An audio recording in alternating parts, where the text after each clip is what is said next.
చావు బతుకుల్లో ఉన్న అంజుని అమర్ వాళ్ళు హాస్పిటల్కి తీసుకుని వస్తారు. అంజుకి ట్రీట్మెంట్ జరుగుతూ ఉంటే అందరూ కూడా ఎంతో బాధపడుతూ ఉంటారు. డాక్టర్ బయటకు వచ్చిన తర్వాత అమర్, డాక్టర్ పాపకి ఇప్పుడు ఎలా ఉంది అని అడుగుతూ ఉంటే పాప కండిషన్ చాలా క్రిటికల్గా ఉంది, బుల్లెట్ కరెక్ట్గా హార్ట్ పక్కన ఉంది, వెంటనే ఆపరేషన్ చేసి బుల్లెట్ని రిమూవ్ చేయాలి అని డాక్టర్ అంటూ ఉంటారు.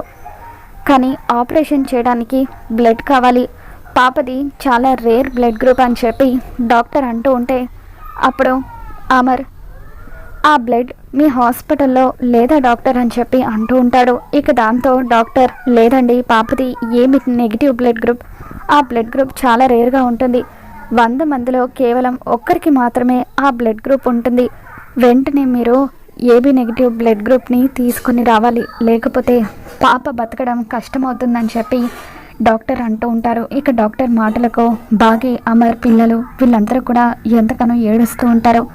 మరోవైపు అంజు చనిపోయిందో బతికుందో తెలుసుకోవడం కోసం అని చెప్పి మనోహరి హాస్పిటల్కి వస్తూ ఉంటుంది. ఒకవేళ తను చావకపోతే నేను దాన్ని చంపేస్తానని చెప్పి మనోహరి రణవీర్కి చెప్పి హాస్పిటల్కి వస్తుంది. మరి Manohari blood group Anju blood group match అవుతుందా? తనది కూడా ఏబీ నెగిటివ్ బ్లడ్ గ్రూపే కావడంతో మనోహరి అంజుకి బ్లడ్ ఇచ్చి కాపాడుతుందా? ఇక ఆ విధంగా అంజు మనోహరి రణవీర్ల కూతురు అన్న విషయం బయటపడబోతుందా? ఏం జరగబోతుందో రాబోతున్న ఎపిసోడ్లో తెలుసుకుందాం. ఈ వీడియో మీకు నచ్చినట్లయితే ఒక లైక్ చేయండి.